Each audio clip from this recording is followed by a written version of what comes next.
What's up, y'all? Welcome back to Political Soul Food. We're about to get down again, like we do. Today we're talking about why MAGA is not a joke. It's nothing to play games with. And in particular, I want to talk about the altercation between the MAGA teams and the Native American in Washington, D.C. All right, there's a lot we can learn from that. So, what I'm going to do is put you on to some music so we can bring in people in the next minute or two, and we're going to get started. All right, so get ready for some political soul food tonight, y'all, because we're going in.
Okay, so let's get in here. Let's get in here. We're going to do this right now. So I wonder if you all heard about the altercation between some young boys, teenagers at a Catholic school in D.C., who were apparently taunting an elderly Native American, and they were chanting, "Build the wall, build the wall." Did you hear about that? Well, it's a video going around here. It's pretty much viral, and there's a lot that we can learn from this. There's a lot that we can learn. And I want to talk about that. I want to talk about what we need to get out of this, because my main theme for tonight is that MAGA is not a joke. Making America great again is not a joke. Some people are taking this very seriously. This is an agenda. This is a worldview. This is a vision of society, of American society, that some people are holding. Some people have been holding this for some time. All right. So one of the things about this incident, and I kind of apologize for calling it an altercation, because the Native American wasn't really, as far as we could see in the video, being provocative at all. But the language is a little neutral, just to invite those who may have a different opinion, and who might want to question me on this. And so the door's open for that. But what we know for sure is that this is evidence that racism and white supremacy is still around, and that it's a belief system. Many of us feel that, well, it's dying out because the old guard is sort of fading away, and once we have a new generation, we have this American Garden of Eden. And that's not the case, because ideologies are inherited and taught. Dr. Marshall was happening, it was good. Dr. Marshall said the film she saw included three groups: Black Israelites, the elderly Native American, and the white Catholic schoolboys. Yeah. So obviously people were using cameras, and so there were tons of different angles. And in the particular scenario that we're concerned with tonight is the one where the teenagers wearing Make America Great hat Make America Great Again hat were basically taunting the Native American and chanting, build that wall. Okay, this is, people might want to say boys will be boys, but these boys are being very particular boys. Okay, and and there's different sides to the story, of course. One side, comes from a mother who says, well, you have these black guys who were bothering the boys. Okay, but in the video of concern is a display of racism. It's a display of colonialism. It's a display of white nationalism. It's a display of that belief system. Building a wall is symbolic of white nationalism, particularly when border crossing continues to decline. So we have to contemplate this issue here. All right. So there are two things I want us to think about. The problem on the surface and the problem underneath. Dr. Marshall says, what I saw indicates the confrontation started earlier with the black Israelites verbally attacking the Native Americans, and he tried to diffuse the situation between the two. Then they began to taunt. I think, so you mean the black Israelites and the teenagers, from what I heard, were in a little bit of a situation. Dr. Automai is up in the house. Let's take this up to Dr. Automai. Welcome, welcome, welcome. From that point between the black Israelites and the teenagers wearing "Make America Great Again" hats, the Native Americans stepped in between them. Do we also speak to the black group verbally attacking the elderly Native American? So, if you saw that video, I haven't seen that video. Please, share that link, and then I would definitely speak on that issue. I have an issue with the black Israelites. They condemn Africans. They say that African Americans do not have any African heritage at all. They speak about Africans just as badly as white racists do. And so I definitely condemn that group on those grounds. And so if you want to show me, that video, I'll be glad to talk about them as well. In the spirit of Donald Trump and his gang and the present shutdown and the spreading of or emboldening of racism and nationalism. I'm speaking about the group. So we can do that on another day because I have a whole lot to talk about when it comes to the black Israelites, Dr. Marshall. Trust me, they are not going to escape my frying pan. I got a lot of butter to put in that pan, and or I should say skillet, as my mom would say, and we'll deal with them for the next supper.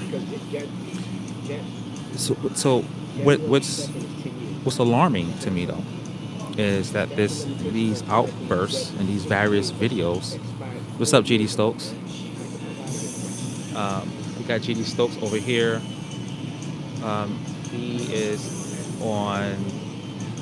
He was on Facebook. Now he's on IG. What's good, bro? Okay, cool. Thanks for swinging over here. You had some audio problems over there. I don't know what happened. I did a mic check earlier, so something I have to look at a little later on.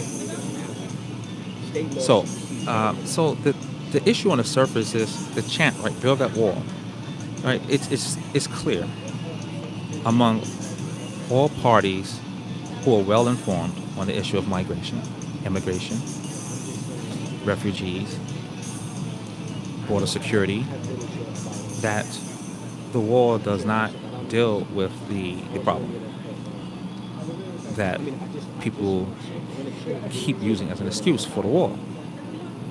All right. So one stat here, between 2016 2017, 62% of undocumented immigrants in America derive from visa overstays.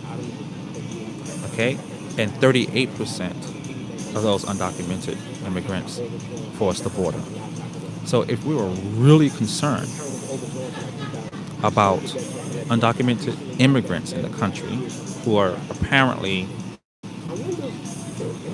ravaging this country, going up and down, storming through it like Attila the Hun and his gang, if we're really concerned, then I think it would be wise, right, to deal with the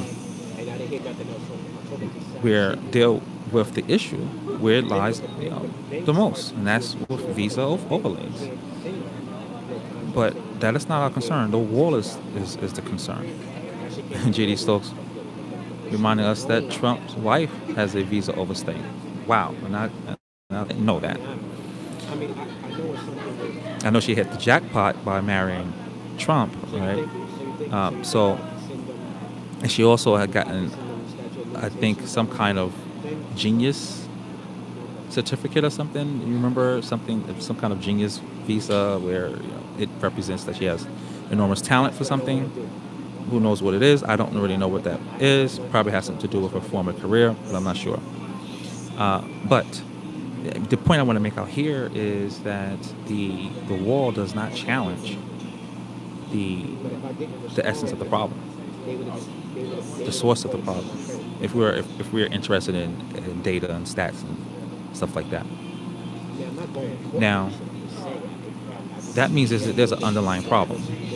If we can see clearly across the board that border crossings are declining and that the source of undocumented immigrants in America is not coming from border crossings, then why do people continuously use that as an excuse? Why? Why do people continuously use that as an excuse? Well, I think it goes back to racism, sexism, xenophobia, a version of America that is, for some, fading away, and a lot of people don't want it to fade away. Okay? And this is not just with the older generation. A lot of people like to pin it on old white man. As we've seen in the exit polls for the 2016 presidential elections, women were very much in support of Donald Trump.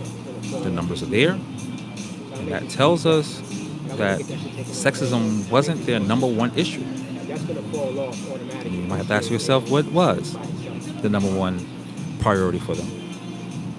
Well, we'll talk about it right now.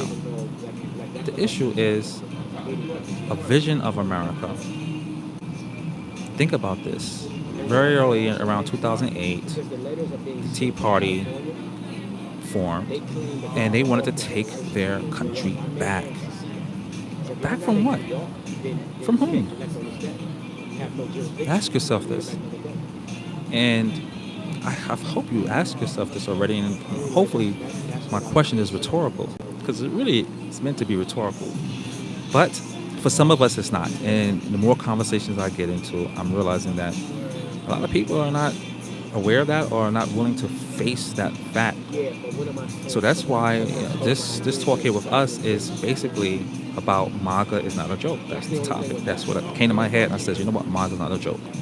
People think it's a joke. Some people are just assuming that it would just fade away. But it's not necessarily the case. So let's take our heads out of the sand. So let me show you. Let me try to prove to you why, for those who might be a little skeptical of what I'm saying. Hassan, you're just bringing up racism again. Hassan, you're just harping on this same excuse. Let's move on. Face the fact that you're in the present and that MAGA has nothing to do with racism or sexism or patriarchy or xenophobia. It has nothing to do with those things. Well, let's see. When we look at Donald Trump and look at what he provokes, when we look at Donald Trump, when we look at what he excites among his base, what exactly do we see? What do we hear? These are questions you want to ask yourself. These young kids are, I want to be nice and call them symptoms, as if, there are boys who don't know what they're doing. But really, they are members of a community who are very well informed and are very clear about their actions. Very responsible, very accountable. Okay, so let's look at this. Their actions. That's number one. It's 2019, and we see these young men, smiling at a Native American, talking about build that wall. Right. In fact, did you all hear it? I don't think I need to play it. I'll play some other things. I'm going to assume that you've heard it, and so I'm going to move forward. But let's step back a year. Right. This is 2019. Let's step back a year and go to 2018. And listen to this exchange between a man who is harassing a Puerto Rican woman in Illinois. Okay, and what I want to do is play a few things just to show a consistent theme that's happening, and to make the case that there is an agenda to take America back, to make America a white country, or at least to establish economic segregation on a level that could resemble racial segregation. Nothing outlasts Energizer Ultimate Lithium. So listen to this exchange here. Hey, you can't do that. Can he do that? Yeah, he's good. Energizer Ultimate Lithium. It's the #1 longest lasting battery.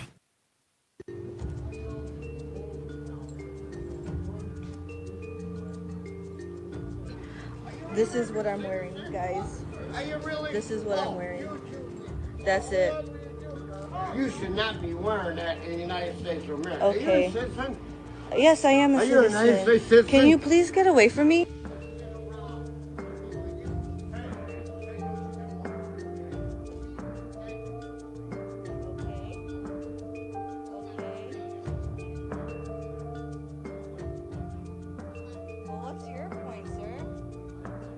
Officer, I feel highly uncomfortable. Can you please grab him? Are you an American citizen? Please, officer. I'm an American. I would like to know. Can you Going please down get on away you. from me? If Can you're you an please American get away from citizen, me? you should Can you not be please get wearing away that from me? shirt. I told him I felt uncomfortable multiple times. You guys were literally here watching this, and he didn't do anything. Okay. Some might say, well, that's just an isolated incident. Dr. Marshall says she saw it. We can be naive and think that it's an isolated incident. In fact, it's not an isolated incident. It's happening, it's occurring day in and day out. It's just that some of these issues are being brought to light. Some of these issues are being brought to light. And it's a recurring theme. Who gets to be an American?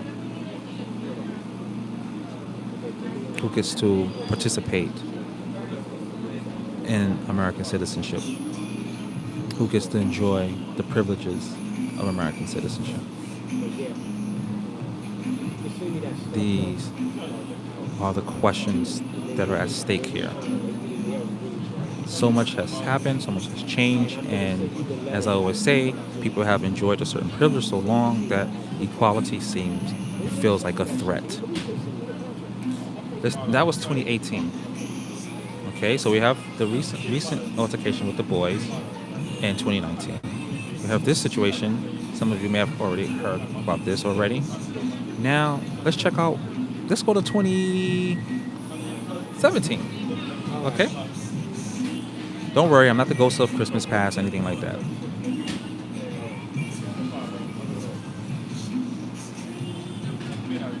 So we're going to check out this issue here, and I'm sure all of you will recognize this scenario.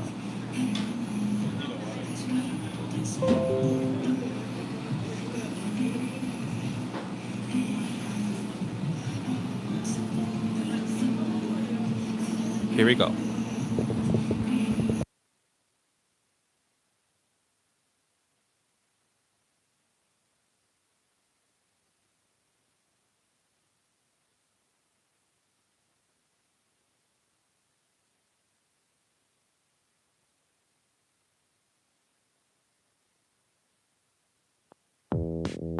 The Hyundai Tucson is ranked at the top of its class for initial quality.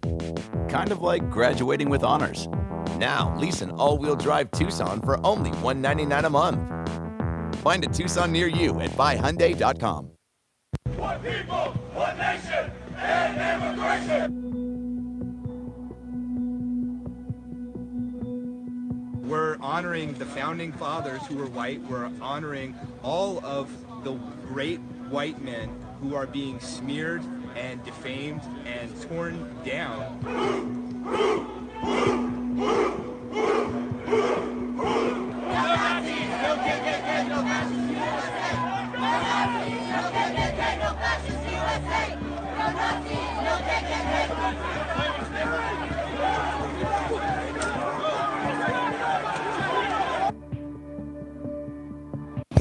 Okay, so this was the altercation in Charlottesville, Virginia, and someone actually died because of this issue here.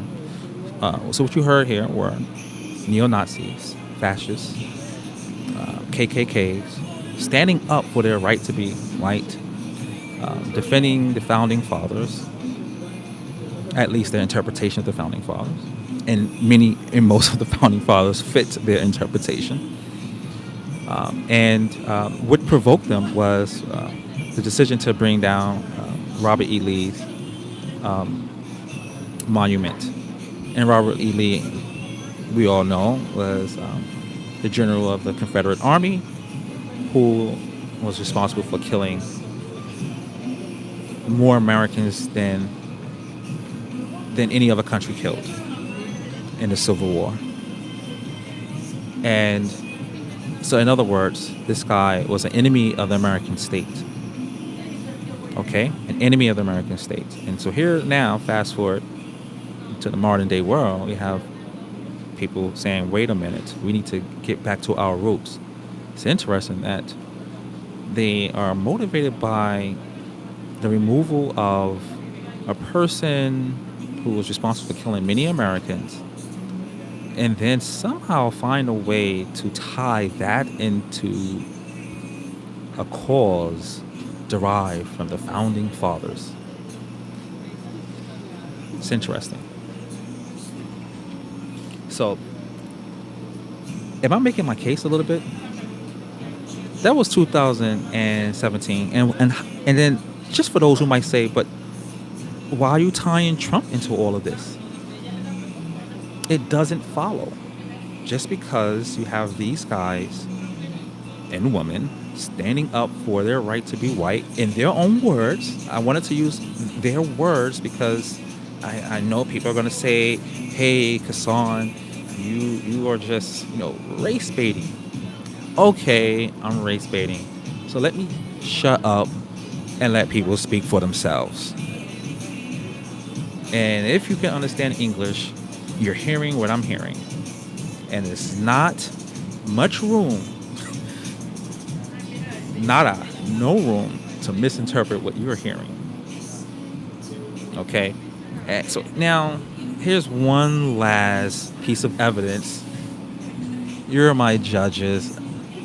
May I present one piece of evidence, dear court? This is supposed to make the connection between Trump and all of these people, right? I'm going backwards, starting off with 2019 with the MAGA teenagers, going back from 2019 to 2018 to the white guy in Illinois harassing a Puerto Rican woman for wearing a Puerto Rican flag. And I went to the white nationalist crowd, which resulted in the death. The guy, James Field, is charged for the death of Heather Heyer, I think her name is. And, he plowed through the crowd. Okay? And so here's the last one. Dr. Marshall said, no need to go. The level of racism has always been here. Dr. Marshall, I think you and I are on the same wavelength, but this is an ongoing debate. And so while I may be speaking to some of you who are in the choir here, we have a lot of tourists who need to hear some of this, because too much is going past us, especially in people I know and people who may chime in on the discussion. They're just sort of hearing about it, hearing of it, but not really hearing it. So here's one last one to draw the connection between Trump and everything that's going on. The violence that we are seeing popping its head up. Dr. Marshall asks, are they listening now? Well, they might not be listening right now, but people listening after the show. And so this show is sort of a resource for those who may not have time to chime in right now. And so therefore, the information and sources are within the show. So that's why I do it now, to basically have something out here for those who might want to follow up here on IG, but also on YouTube, because the shows will go on YouTube and they'll just be there, right? So I can refer back to them. And this is how we keep the ongoing discussions. For example, this discussion has been generated by certain inquiries about, is this sort of white agenda real? How real is it, Kassan? Talk to me, show me, discuss this. So JD Stokes says, I think like Stokey Carmichael, it's time to unite and fight back. Absolutely. And so just for us to be able to tie all of this back to Trump, let's go back to 2016. We went from 2019 to 2018 to 2017, and let's go back to 2016 and see what you hear. Thank you, Brother Jerome. Laura, Alice, welcome back. It's good to see you. So here we go.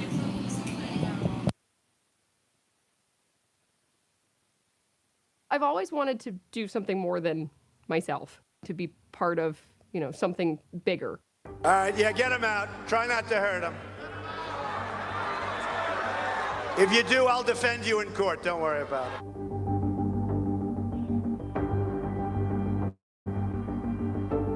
The president in no way, form, or fashion has ever promoted or encouraged violence. If anything, quite the contrary. So if you see somebody getting ready to throw a tomato, knock the crap out of them, would you? Seriously. Okay? Just knock the hell. I promise you, I will pay for the legal fees. I promise. I would have been out there fighting, folks. I don't know if I would have done well, but I would have been boom, boom, boom, beat that. So, as we can see, no one cannot deny the facts are brought to the table. If anyone denied from this point on, they're not crazy. They're not willfully ignorant. No. They are part of the plan. They are agents of the final solution. Pun intended. The allusion to Hitler intended. Absolutely. Absolutely. So let's open this up. Biz Drew says, the hypocrisy of this administration kills me. Absolutely. And here's the deal. Today's theme is MAGA is not a game. And it's no longer, you're right, it's a hypocrisy, but I don't see it as a hypocrisy. This is exactly what, they're doing exactly what they want to do. And I think that we can no longer call it a hypocrisy because it suggests that somewhere they, trying to do right, but they're like making an error, or they're just just lying to us and saying one thing and doing another thing, but there are no real fatal consequences. We're talking about actions that have direction. Okay, this country is being directed to a certain kind of status where the power elite is strengthened, where segregation along racial lines, along cultural lines, and also along economic lines are being rebuilt, because this is how we make America great again. When we want to know when America was great, and when I ask around when America was great to those who are down for that phrase, I I get different times, but I think the ideal time period is about the 1950s, and that we're gonna have to have a talk on.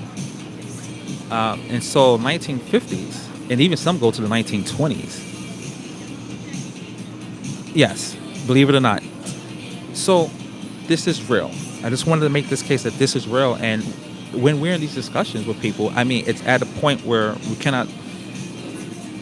have to take off the gloves. And we got to start stepping up. We got to unify as, a constituency. People might not want to take on the label liberal. I'm a liberal. People might not want to take on the label Democrat. Fine. But if you have any interest in a fairer and more just American society, you need to step up. You need to make connections. You need to get involved with organizations or associations that are trying to make a stand. Probably not in the way that you want, not in the way, in the exact way that you want, but moving in that general direction. It's time. And if we fail to do that, it's going to be our fault. We'll be the ones dropping the ball. We'll be the ones dropping the ball. And to be honest with you, no one didn't really see this coming. Now I can say that I saw some of this coming, not because of my own brilliance, because I was reading some books. And Trump was very surprising for a lot of people, for him to do as good as he did. A lot of people were caught off guard. The reason why I wasn't is because I read a book called The Backlash by Will Bunch, a Pulitzer Prize winning investigative journalist. And he did a book basically exploring the vitriol spewing out of white America when Obama ran and throughout his first term. He just wanted to talk to the people and try to understand them. And what he found out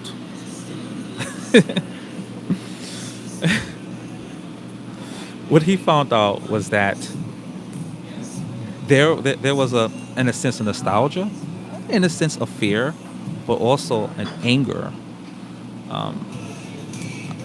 towards change. And this change was sort of pluralistic, multicultural. It's not even about progressivism, because honestly, let me tell you right now, the error that many white Americans who are anti-Obama or anti, progressive liberalism or socialism are actually asking to go back to a time when the tax rate was much higher. They're asking actually to go back to a time when the New Deal policies reigned. Okay, and this is sort of the golden age of Keynesian economics, and so don't even fall for that. So it has to do with sort of the social and cultural environment that it's been missed. And so I saw some of this coming because I was reading and exploring, shifts in American culture. But Donald Trump was mentioned by name in a book that was published in 2010, near the end of the book, and said that where this country is going, where the Tea Party and all the other misfits in their own different groups are taking their anger, is going to be exploited by a guy like a Donald Trump. I did a review on this book on a website that I have called All About Barack Obama, and it's a book review. If you want it, I can send it to you. I can give you the title of the book, or just photocopy the page, scan it for you. And I'm also doing, I did this review years ago when Obama was president. And I'm also doing a talk on the book on my All About Barack Obama podcast. It's a very good book. But anyway, the book alerted me that we got an issue here. And the likes of Trump will be the kind of guy who could harness this energy and be the battering ram to knock down what they believe is an insurgent constituency, namely other minorities, women, people with different sexualities and different religions. All right, so we should not have been caught by surprise. Is my point. We should not have been caught by surprise. So there's a lot that we have to step up with. I mean, if you didn't see the obstinate, stubborn response by the Republican Congress to Obama, if you didn't notice that, I mean, people are, and even now, are calling Obama, oh, he wasn't a progressive, he wasn't a liberal, he wasn't really trying to do anything. And I'm like, you do realize that the 112th Congress, 113th or 14th, those Congresses were like one of the least productive Congresses because Republicans didn't want to do anything. They're on record saying that they're not going to do anything. And so this kind of pushback should have warned us that, wait a minute, there's something going on here. Is Obama, was he really that bad? So we have to step up, and it has a lot to do. And I know Obama doesn't really want to say this. He has to keep his sort of rhetoric, really mellow, even for liberals, because he doesn't want to push too many fingers. But we got to step up our game. We got to be more aware of the historical trends. And I'm probably not speaking to you directly. I mean, many of you, obviously, if you're here, you're probably on point and beyond. But we do have to step up in the sense that we need to talk to people. There were too many people who didn't know about the midterm elections in 2010 and in 2014. And many of them were my friends, and I didn't say anything. So I could have stepped up in that way, right? There was a huge drop in the voter turnout in these midterms, and it reflected. So a lot of this we have to own. So again, MAGA is not a joke. That's the thing for today that I wanted to share with you. Don't play games with it. Get to those polls, talk to people, and encourage each other, because we have the numbers. Even though we need to get rid of the Electoral College, we still have the numbers to get around that. But we got to get people out. And I believe slowly but surely people are seeing the real deal. But, there are a lot of what I like to call fake radicals or purists who will rather sit out the game and watch their team suffer to make a point. And we try to remind us that, for example, Bernie supporters who were supposed to have been way more progressive than the average Democrat, many of them not just didn't vote for Jill Stein. I would have been like, okay, not just didn't sit home. I would have been like, okay, actually, a considerable percentage actually voted for Trump. What is that, a protest vote? It's real. So what we got here, J.D. Stokes says the thing about Obama is that he is mulatto. Obama could have been just as conservative and obnoxious as these Trump Republicans. MAGA is the new hate group. MAGA is the New Jersey for the hate group, right? I think this group already existed, but I think that MAGA, is just a new design, new name, new team name. So something for us to think about, some food for thought for us on this Sunday before we get into tomorrow, Martin Luther King's Day. And so I definitely would see y'all tomorrow. You know what? I think I want to talk about Dr. Martin Luther King Jr. and the meaning of his work and what we can learn from that and how we can implement that today. In other words, where do we go from here in light of Martin Luther King's work and others before and after him. So let's follow up with a few comments here. G.D. Stokes on fire. I just don't understand these Trump Republicans. It's easy to understand them for me. Just think about, when you take away a 3-year-old's lollipop, a lollipop that they really like, what is that 3-year-old going to do?